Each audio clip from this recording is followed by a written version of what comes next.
বাংলা বইয়ের পার্ট 7 নিয়ে আলোচনা করব। আজকের এই ক্লাসের মাধ্যমে তোমাদের বাংলা বইয়ের পার্ট 7 এর পুরোটা শেষ হয়ে যাবে। আজকের এই ক্লাসের মাধ্যমে আমরা পুরো পার্ট 7 এর যে কবিতাটি দিয়েছে সেটা নিয়ে আলোচনা করব এবং কবিতার পর যে অনুশীলনীর প্রশ্নগুলো দিয়েছে সেগুলো নিয়েও আলোচনা করব। তো পার্ট 7 এর নাম হচ্ছে 21 কবিতা। 21 কবিতা মানে হচ্ছে এটি একটি কবিতা দিয়েছে এখানে, যে কবিতাটি লিখেছেন আল মাহমুদ নামের একজন কবি। তো এখন আমরা 21 কবিতাটি খুব সুন্দরভাবে পড়ব এবং পড়ার পর অনুশীলনীর প্রশ্নগুলো নিয়ে আলোচনা করব। তো এখন আমরা কবিতাটি শুরু করি। ফেব্রুয়ারির 21 তারিখ দুপুরবেলায় অক্ত, বৃষ্টি নামে বৃষ্টি কোথায় বরকতেরই রক্ত। তো এখানে যেটা বলা হয়েছে ফেব্রুয়ারির 21 তারিখ মানে আমরা জানি 1952 সালের যে 21 ফেব্রুয়ারি ভাষা আন্দোলন হয়েছিল সেটার কথাই বলা হয়েছে। দুপুরবেলার অক্ত, দুপুরবেলার অক্ত মানে দুপুরবেলার সময়, বৃষ্টি নামে বৃষ্টি কোথায় বরকতেরই রক্ত মানে ওই দুপুরবেলা আসলে বৃষ্টি নামেনি, নেমেছে কি বরকতের রক্ত ঝরেছে। সেই সময় পুলিশের গুলিতে যে বরকত নিহত হয়েছে এবং তার বুক ছিঁড়ে যে রক্ত বের হয়েছে সেটার কথাই বলা হয়েছে যে সেই দুপুরবেলায় আসলে কোনো বৃষ্টি নামেনি, নেমেছে শুধু বরকতের রক্ত ঝরেছে। এরপর আমরা পরবর্তী স্তবকটি দেখি। হাজার যুগের সূর্যতাপে জ্বলবে এমন লাল যে, সেই লোহিতেই লাল হয়েছে কৃষ্ণচূড়ার ডাল যে।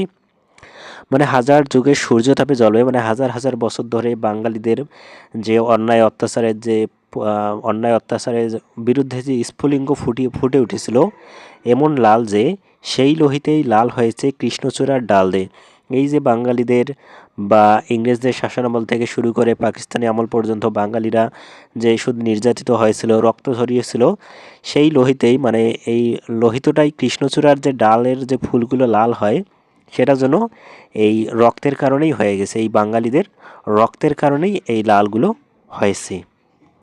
এরপর দেখো, প্রভাত ফেরির মিছিল যাবে ছড়াও ফুলের বন্যা, বিষাদ গীতি গাইছে পথে তিতুমিরের কন্যা। প্রভাত ফেরি মানে কি 21 ফেব্রুয়ারি যে খালি পায়ে আমরা শহীদ মিনারে ফুল দিতে যাই সেই মিছিলটার কথাই বলা হয়েছে ছড়াও ফুলের বন্যা, বিষাদ গীতি মানে দুঃখের সাথে গাইছে পথে তিতুমিরের কন্যা। তিতুমির যে কি ইংরেজদের বিরুদ্ধে যুদ্ধ করে তিনি তার জীবন দিলেন, তিতুমিরের সেই কন্যাই যেন এই প্রভাত ফেরির একটা অংশ হয়। তিনি কি করতেছেন দুঃখের গান গাইতেছেন মানে কি শোক প্রকাশ করতেছেন তার বাবার জন্য, এবং যে সমস্ত মানুষেরা অন্যায়ের বিরুদ্ধে যুদ্ধ করতে গিয়ে শহীদ হয়েছেন তারা যেন আজকে এই প্রভাত ফেরিতে মিছিলে বের হয়েছেন।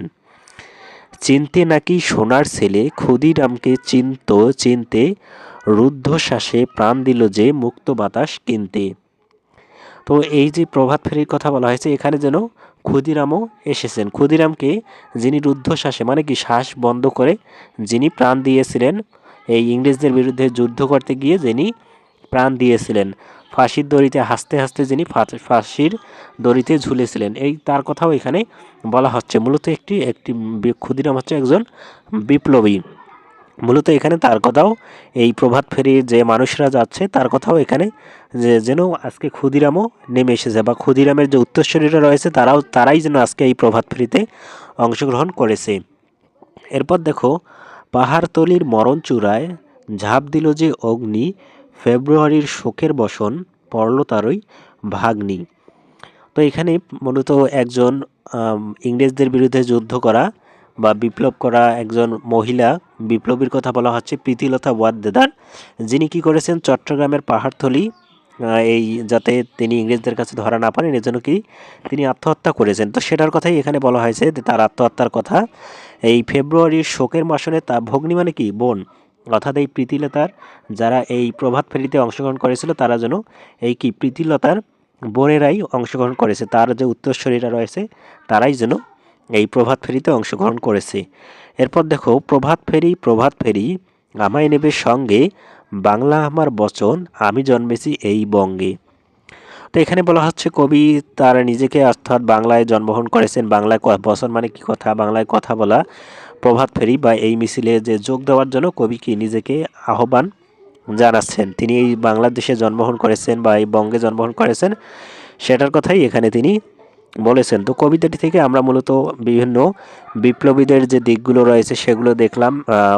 ইংরেজদের আমল থেকে পাকিস্তানি আমল পর্যন্ত যে সমস্ত বিপ্লবীরা, এছাড়াও ভাষা আন্দোলনে যারা শহীদ হয়েছেন তাদের কথা এখানে কবি বর্ণন করেন, যে বাঙালিরা আসলে একটা বিপ্লবের জাতি, এবং আমরা যে আজকে তাদেরকে স্মরণ করি, আমরাও যেন তাদের উত্তরসূরি হিসেবেই তাদের এই দিনগুলোকে স্মরণ করি। এখন আমরা এখানে পাঠ থেকে যে শব্দার্থগুলো জানলাম সেগুলো নিয়ে আলোচনা করব। এখানে অক্ত মানে হচ্ছে সময়, অগ্নি মানে হচ্ছে আগুন, প্রভাত ফেরি মানে হচ্ছে সকালে খালি পায়ে গান গেয়ে শহীদ মিনারে যাওয়া, বচন মানে হচ্ছে কথা বা ভাষা, বিষাদগীতি শব্দের অর্থ হচ্ছে দুঃখের গান, ভগ্নী মানে হচ্ছে বোন, রুদ্ধশ্বাসে মানে হচ্ছে ফাঁসিতে বা শ্বাস বন্ধ করে, এবং লোহিত মানে হচ্ছে লাল রং বা সূর্যের লাল রং। তো এখানে কবিতাটির মূল ভাবটুকু দিয়েছে, মানে উপরে যে কবিতাটি আমরা পড়লাম কবির ভাষায়।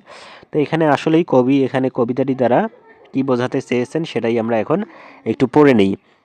এটি পড়লে আসলে পরবর্তীতে যে উত্তরগুলো রয়েছে সেগুলো করতে আমাদের জন্য সুবিধা হবে। তো আমরা দেখি, মাতৃভাষার জন্য প্রাণ দিয়েছিল এদেশের মানুষ।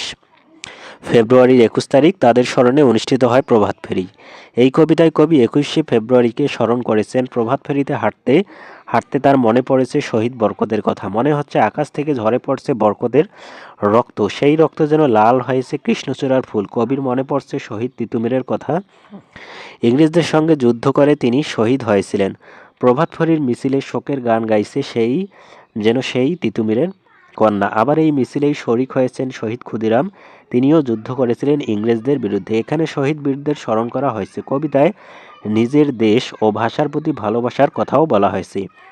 তো আমরা এই বিষয়টি দেখলাম। এখন আমরা এখানে যে অনুশীলনীর প্রশ্নগুলো রয়েছে সেগুলো নিয়ে আলোচনা করব উত্তর নিয়ে। 1 নম্বরে কি দিয়েছে দেখো, বর্ণ সাজিয়ে শব্দ লিখি। মানে এখানে উপরে আমরা যে কবিতাটি পড়লাম, কবিতাটি পড়ার পর আমরা অনেকগুলো শব্দ দেখলাম। এই শব্দগুলো এখানে এলোমেলোভাবে দিয়েছে। যেমন দেখো সিলমি, এখানে সিলমি নামে কিন্তু কোনো নাই। এটা যদি আমরা সাজিয়ে মিছিল লিখি তাহলে কিন্তু একটি অর্থপূর্ণ শব্দ হচ্ছে। সেভাবেই এরকম যে সবগুলো শব্দ এলোমেলোভাবে দিয়েছে অক্ষরগুলো, সেগুলো আমাদেরকে সুন্দরভাবে সাজিয়ে লিখতে হবে। তো এটার উত্তর এখন আমরা দেখার চেষ্টা করি। তো এখানে তোমাদের যে বর্ণগুলো ছিল এগুলো আমি খুব সুন্দরভাবে সাজিয়ে দিয়েছি। যেমন প্রথমটি ছিল সিলমি, এটা আমরা যদি সঠিকভাবে সাজাই তাহলে হবে মিছিল। আর এখানে চ ন ব, এটাকে যদি আমরা সঠিকভাবে সাজাই তাহলে হবে বচন। আর এখানে র যা হা, এটাকে যদি আমরা সঠিকভাবে সাজাই তাহলে আমরা দিতে পারি হাজার। আবার এখানে রুধাশ্বাস, এটাকে আমরা যদি ঠিকভাবে সাজাই তাহলে হবে রুদ্ধশ্বাস। এরপর দেখো এখানে রয়েছে চুকুরাক্রি, এটা যদি আমরা সুন্দরভাবে সাজাই, এটা একটু ভুল যদিও আছে কিন্তু এটা হবে কৃষ্ণচূড়া, এটা ঠিক আছে। এরপর দেখো এখানে যেটা হবে পরবর্তী শব্দটা, এটা আমরা কি দিতে পারি, প্রভাত ফেরি। এরপর পরবর্তীটি আমরা দেব ফেব্রুয়ারি, এবং তারপরেরটি আমরা সাজিয়ে লিখবলে দেব হচ্ছে দুপুর বেলা। তো এভাবেই মূলত আমরা এখানে যে এলোমেলোভাবে শব্দগুলো তোমাদের দেওয়া আছে এটা তোমরা সুন্দরভাবে একটি অর্থপূর্ণ শব্দ তৈরি করবে। তো এরপর দেখো 2 নম্বরে আমাদেরকে কি দিয়েছে। 2 নম্বর কাজটি হচ্ছে এখানে আমাদেরকে বলেছে যে কবিতা থেকে মিল শব্দ খুঁজে বের করি। মানে কবিতায় যে যে শব্দগুলো মিল রয়েছে, একটার পর একটা শব্দ মিলভাবে বিভিন্ন শব্দ বসায় না, ছন্দমূলক যে শব্দগুলো রয়েছে সেগুলো আমাদেরকে খুঁজে বের করতে হবে। তো এটার উত্তর হিসেবে আমরা যেটা দিব, তো এটার উত্তর হিসেবে আমরা লিখব অশ্রু রক্ত, যে সে, বন্যা কন্যা, চিনতে কিনতে, অগ্নি ভগ্নি, এগুলো হচ্ছে মিল শব্দ। এভাবেই আমরা যে কবিতাটি দিয়েছে সেখান থেকে খুঁজে খুঁজে বের করে এভাবে যে মিল বা ছন্দময় যে শব্দগুলো রয়েছে সেগুলো আমরা লিখব। এরপর দেখো 3 নম্বরে আমাদেরকে আরও একটি প্রশ্ন দিয়েছে, সেটা হচ্ছে পরের লাইন লিখি। তো এখানে কবিতাটি থেকে একটা লাইন দিয়েছে, তার পরের লাইনটা কি হবে সেটা, যেমন এখানে প্রভাত ফেরির মিছিল যাবে, এটার পরের লাইনটা আমরা কবিতার থেকে তোমরা কবিতাটি অবশ্যই কি মুখস্থ করবে। যেমন এখানে ওখানে ছিল প্রভাত ফেরির মিছিল যাবে, তার পরের লাইনটি কি, ছড়াও ফুলের বন্যা। তাহলে আমরা এখানে কি দেব, ছড়াও ফুলের বন্যা। এখানে আমরা এই লাইনে দেব প্রভাত ফেরির মিছিল যাবে, ছড়াও ফুলের বন্যা। এরপর এভাবে আমরা বৃষ্টি নামে বৃষ্টি কোথায়, এর পরের লাইনটি কবিতাটি থেকে খুঁজে বের করে দেবে। এটা মূলত তোমরা নিজেরাই পারবে খুব সুন্দর হবে। এই 3 নম্বর যে প্রশ্নটি রয়েছে সেটার উত্তর করতে পারবে। এখন আমি এখানে 4 নম্বর যে প্রশ্নটি রয়েছে শব্দ দিয়ে বাক্য তৈরি করি সেটা নিয়ে আলোচনা করবে। এখানে মূলত কয়েকটি শব্দ দিয়েছে, যেমন মুক্ত, বন্যা, এভাবে আরও কয়েকটি শব্দ দিয়েছে। এগুলো থেকে আমাদেরকে বাক্য তৈরি করতে হবে। তো আমি যে বাক্যটি দেবো সেটাই যে তোমাদেরকে তৈরি করতে হবে সেটা না, তোমরা তোমাদের নিজেদের মতো করে বাক্য তৈরি করো। তো প্রথম শব্দটি কি ছিল, প্রথম শব্দটি ছিল মুক্ত। মুক্ত এর দিয়ে একটি আমরা বাক্য কিভাবে তৈরি করতে পারি, দেখো, শহীদরা রুদ্ধশ্বাসে প্রাণ দিয়ে আমাদের জন্য মুক্ত বাতাস কিনেছেন। খুব সুন্দর একটি বাক্য আমরা মুক্ত দিয়ে তৈরি করলাম। এরপর বন্যা দিয়ে আমরা একটি বাক্য তৈরি করব, সেটা হচ্ছে প্রভাত ফেরির মিছিলে সবাই ফুলের বন্যা ছড়িয়ে দেয়। এরপর যদি আমরা বৃষ্টি দিয়ে একটি বাক্য তৈরি করি, সে আমরা লিখব ফেব্রুয়ারির 21 তারিখে দুপুরবেলায় রক্তে ভেজা বৃষ্টি নামে। এরপর আমরা ঝাঁপ দিয়ে যদি একটা বাক্য তৈরি করতে পারি, তাহলে আমরা দেব দেশমাতৃকার টানে পাহাড়তলির মরণচূড়ায় অগ্নি ঝাঁপ দিয়েছিলেন। এরপর সবশেষ আমাদেরকে প্রভাত ফেরি দিয়ে একটি বাক্য তৈরি করতে বলেছে। তো আমরা লিখব 21শে ফেব্রুয়ারি সকালে আমরা খালি পায়ে প্রভাত ফেরি করি। তো এটাই হচ্ছে মূলত তোমাদের যে 4 নাম্বার ছিল শব্দ দিয়ে বাক্য তৈরি করি সেটার উত্তর। তো এরপর আমাদেরকে 5 নম্বরে আরেকটি প্রশ্ন দিয়েছে, সেটা হচ্ছে প্রশ্নের উত্তর বলিও লিখে। উপরে যে আমরা কবিতাটি পড়লাম সেই কবিতাটি থেকে আমাদেরকে এখানে 5টি প্রশ্ন দিয়েছে, যেমন কে মুক্ত বাতাসে কিনতে প্রাণ দিয়েছে, কবি কোথায় জন্মগ্রহণ করেছেন, কিসের দাবিতে 21শে ফেব্রুয়ারি ঘটনা ঘটেছিল, এবং ঘ নম্বরে দিয়েছে ফেব্রুয়ারির 21 তারিখ কী ঘটেছিল, এবং ম নম্বর তোমার অভিজ্ঞতা থেকে প্রভাত ফেরি বর্ণনা করো। তো এখন আমরা মূলত এই ক থেকে ম পর্যন্ত আমাদের 5 নম্বরের যে 5টি প্রশ্ন দিয়েছে সেটার উত্তর নিয়ে আমরা আলোচনা করব। তো ক নম্বর প্রশ্নটি ছিল কে মুক্ত বাতাস কিনতে প্রাণ দিয়েছে। তো এটার উত্তর হবে শহীদ ক্ষুদিরাম মুক্ত বাতাস কিনতে রুদ্ধশ্বাসে প্রাণ দিয়েছেন। তো এটার উত্তর কিন্তু আমরা কবিতাটি পড়লে বা কবিতাটি যারা বুঝবে তারা কিন্তু নিজেরাই করতে পারবে। এরপর দেখো কবি কোথায় জন্মগ্রহণ করেছেন।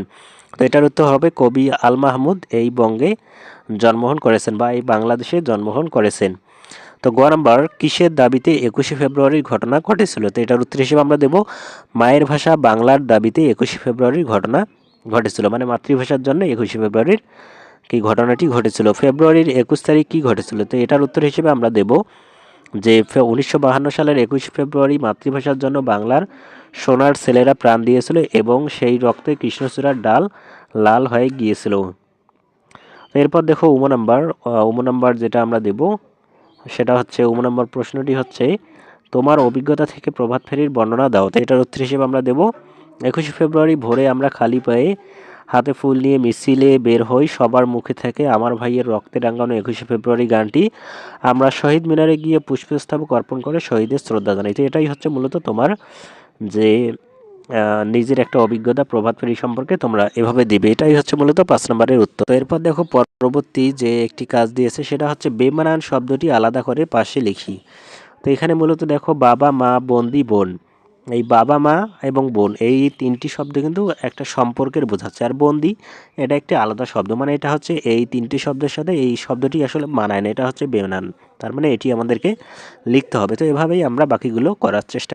তো দেখো এটার উত্তর আমরা যেভাবে করবো এখানে বাবা মা বন্দি বোনের মধ্যে বেমানান শব্দটি হচ্ছে বন্দি, আর মেঘ কন্যা বৃষ্টি বন্যা এগুলোর মধ্যে বেমানান হচ্ছে কন্যা, প্রভাত দুপুর রাত্রি বাতাসের মধ্যে বেমানান হচ্ছে বাতাস, বায়না আবদার অনুরোধ ভাবনা এগুলোর মধ্যে বেমানান হচ্ছে ভাবনা, প্রাণ আগুন উত্তাপ এবং তাপ এগুলোর মধ্যে বেমানান হচ্ছে কি প্রাণ। তো এটাই হচ্ছে মূলত তোমাদের এই 6 নম্বর যে প্রশ্নটি ছিল সেটার উত্তর। তো আজকের এই ক্লাসের মাধ্যমে কিন্তু আমরা পার্ট 7 সম্পূর্ণ সমাধান করলাম।